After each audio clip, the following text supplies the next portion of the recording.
বাংলাদেশে আমরা দেখি যে যত ধরুন ওয়েল নোন বা রেপুটেবল মানুষকে এইসব পদে দেওয়া হয়, ওইখানে যাওয়ার পরে তারা কেমন জানি নির্লজ্জ হয়ে যান।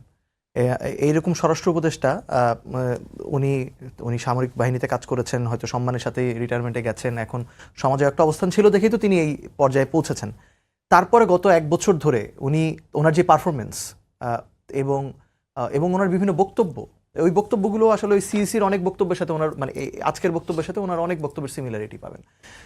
উনি রুল অফ ল ধরুন যখন পুরো দেশ জুড়ে মাজার ভাঙা হয়েছে উনি কোনো ব্যবস্থা নিতে পারেননি, যখন এই যে বিভিন্ন রকম সহিংসতা হচ্ছে বাউলদের সাথে সেটা নিয়ে কোনো ব্যবস্থা নিতে পারেননি, এবং সবশেষ যখন এসে আজকে একজন নির্বাচনে স্বতন্ত্র প্রার্থী তার উপর হামলা আসলো, তখনও তিনি আসলে এখন বলছেন সবকিছু মানে ওনাকে তো আমরা গত 2-3 দিন কোনো ভিজিবল অ্যাক্টিভিটিসে দেখলাম না।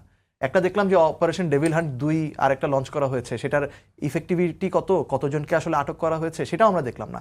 গতকালই প্রায় 1500 আটক করেছে। আচ্ছা, 1500 আটক করেছে। সো এই 1500 আটকগুলো আমরা আবার দেখছি বিভিন্নভাবে জামিন পেয়ে ছাড়া পেয়ে যাচ্ছে। তো ওনার ওভারঅল যে পারফরমেন্স, এই পারফরমেন্সের পরে আসলে ওনার যদি আত্মসম্মান বোধ থাকতো, ওনার নৈতিক দায়টা নিয়ে ওনার উচিত যে এই জায়গাটা ছেড়ে দেওয়া।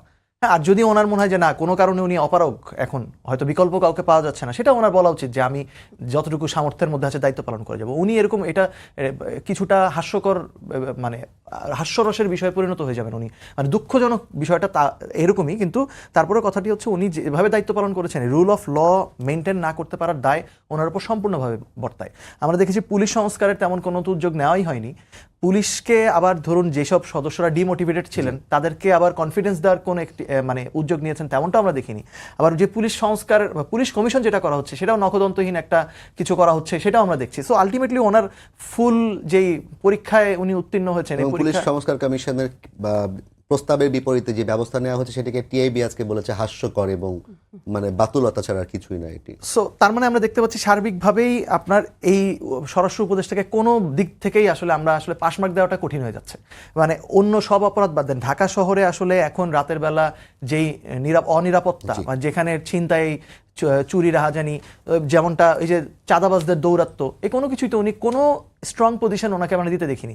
ওনাকে আমরা দেখেছি প্রায় 8-10 মাস আগে থেকেই অনেকগুলো দল ওনার পদত্যাগ দাবি করেছিলেন, কিন্তু আমরা আসলে ওনাকে আর একটু সময় দিতে চেয়েছিলাম যে হ্যাঁ শুরু থেকে হয়তো গুছিয়ে নিতে, পুরো যে একটা অরাজক সিস্টেমকে একটা কার্যকর ব্যবস্থায় পরিণত করতে সময় লাগবে, সেটা উনি করতে পারলেনই না। এখন যেটা হচ্ছে আসলে মানে ওনার উচিত যে ওনার নিজের নীতিবোধ থেকেই আসলে ব্যবস্থাটা নেওয়া উচিত।